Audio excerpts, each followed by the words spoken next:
Okay, good day everyone. Welcome to chapter 2 of strategic cost management. And we have here today is the topic cost behavior and cost classification.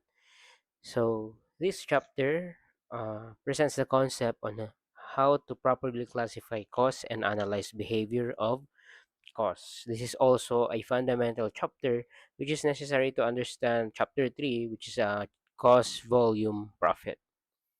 So after you finish this chapter, you will be able to comprehend, demonstrate, and discuss the following. First, the concept and terms related to cost, the classification of cost according to inventoriability, traceability, time frame perspective, controllability, and behavior. The behavior pattern of costs. The different methods used in segregating mixed costs into its variable and fixed components. Correlation between dependent and independent variable. So ito ang ating topic outline. We'll talk about the basic concepts, which includes the definitions and cost classification, cost behavior patterns, methods in segregating mixed cost, pwedeng account analysis, conference method, engineering method, high-low method, scatter graph method, and least square method. Applicable din dyan yung ating correlation analysis. So let's start with the basic concepts.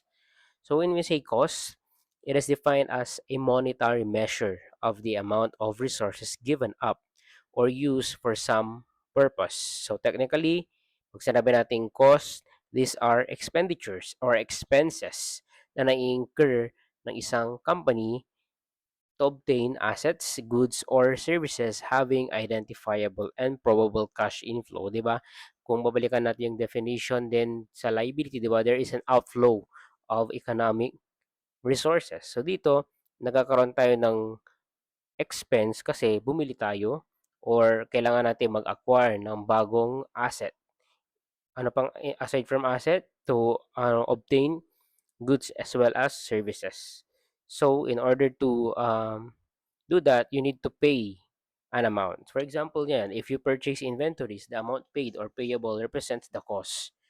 So the amount you paid for a service is the cost also. So simply the amount sacrificed in exchange for benefits, assets, goods, or services is termed as cost. And we have here cost classifications.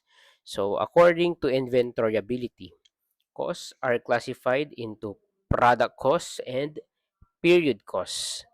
Pag sinabing product costs, these are manufacturing or inventoriable costs. These are costs involved in acquiring or making a product. Pag sinabi naman natin period costs, these are called costs that are identified with accounting periods and not included in product cost. Pag sinabing product cost, yun yung cost mismo ng product directly related dun sa mismong product. Para pag sinabi ng period cost, this is our accounting cost or this is usually fixed cost na natawag natin na annual na nai-incur.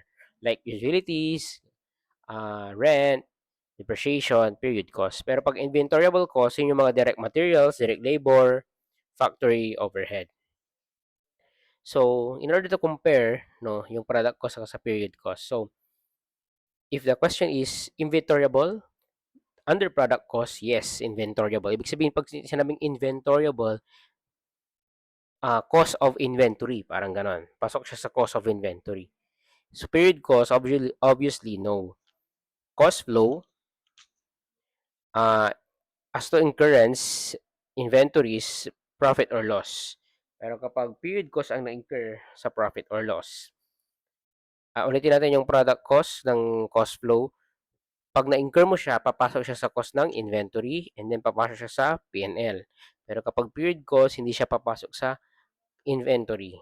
Automatic P&L na siya. An accounting treatment, kapag product cost, kina-capitalize muna as part of the cost of inventory. Pero kapag period cost, expense outright. Okay, yan. Sabi niya, no, upon incurrence, product costs are inventoried or capitalized as cost of inventory. They go to profit or loss in proportion to inventories sold. So kapag nakapagbenta ka na ng inventory, then magiging part na siya ng ating sales, di ba? At after ng sales, i-deduct mo yung expenses, so P&L. Pasok sa profit or loss.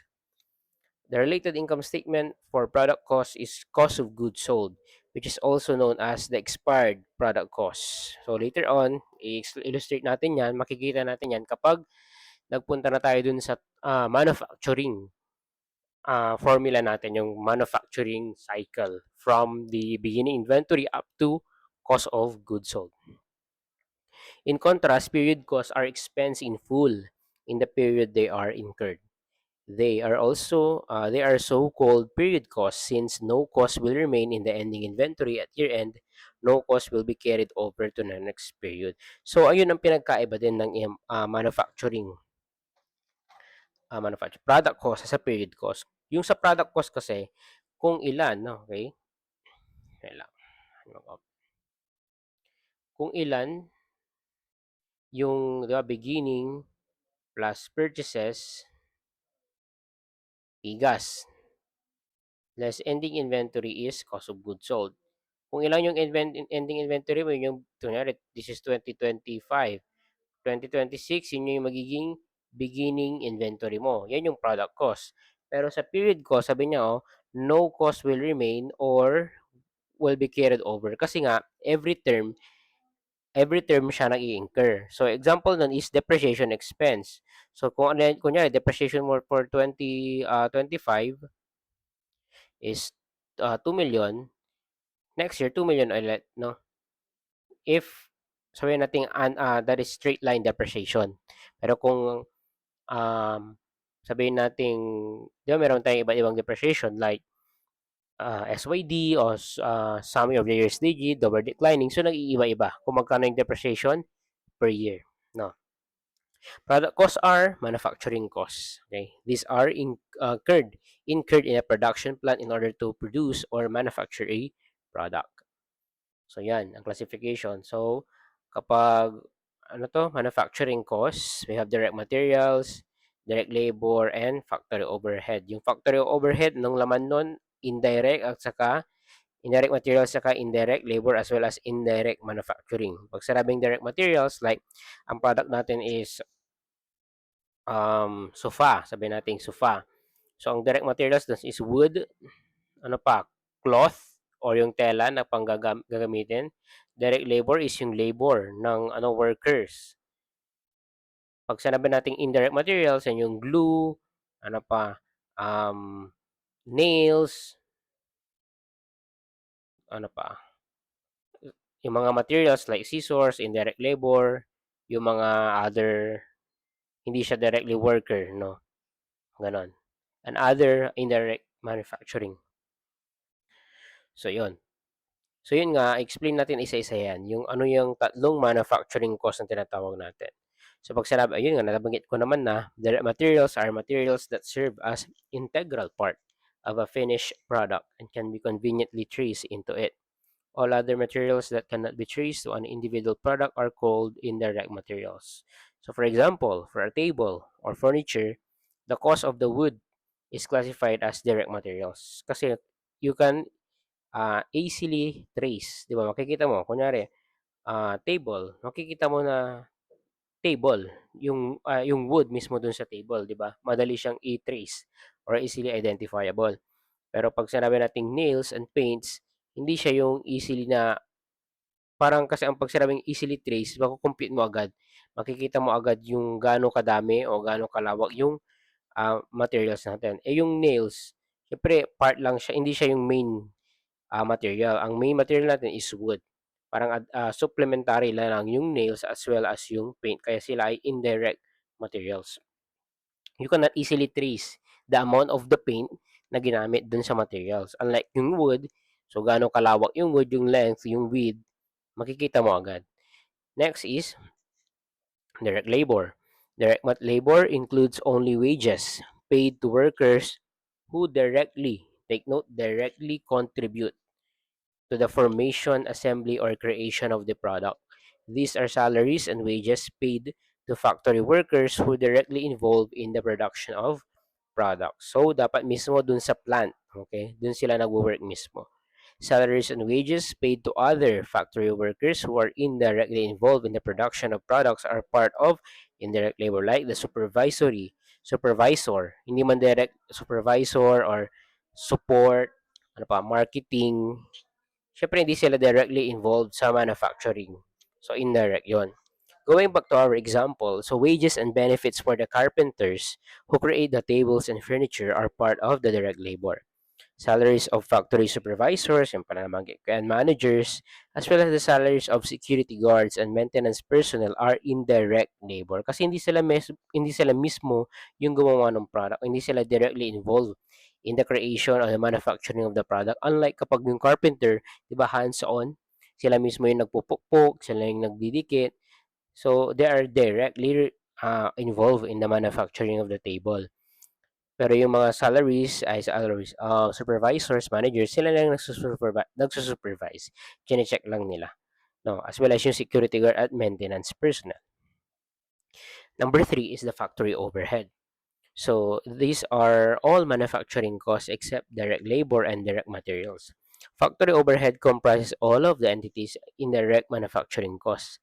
Thus, indirect materials are indirect labor, Thus, indirect materials and indirect labor are part of factory overhead. So, yung mga indirect materials, indirect labor, pag pinagsama mo sila, these are called factory overhead. Other indirect costs include factory rent, factory insurance costs, factory utilities, depreciation of factory equipment, and etc.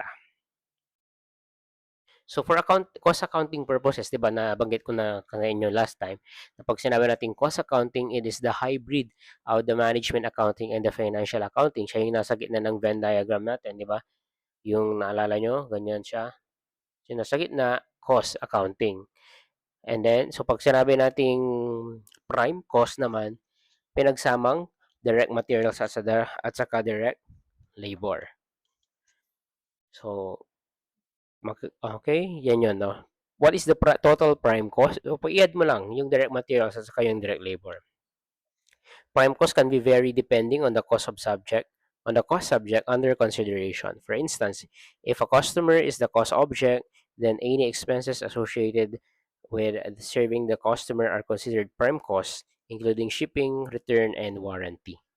Next is conversion cost naman. Pag sinabi natin conversion cost, these are direct labor and factory overhead.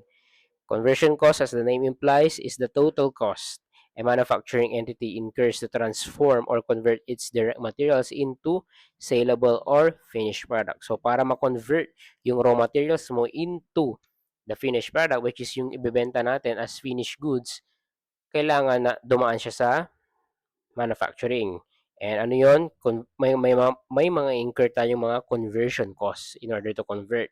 Ano yung kasama dun sa conversion cost? Yun yung direct labor as well as the factory overhead. So, ito. Tingnan natin yung flow. So, you buy the materials. After you buy the materials, you convert the materials. I-apply mo yung direct labor and factory overhead. And then, magiging finished goods na siya. Di ba? Based on the above exhibit, this is the nature of a manufacturing business. So, buy, convert, and sell. Yan. Illustration number 1. Cost classification according to inventoriability. Ano yung tinatanong dito? Ang tinatanong dito is, letter A, classify the above products into product costs and period costs. Compute for the total prime cost and conversion cost how much of the above costs were expensed during the year and what percentage of total depreciation was expensed during the year. So, sagutan natin to in the next video lecture. So, this is part 1, no, of the cost behavior topic. See you in the next video lecture, and thank you for listening.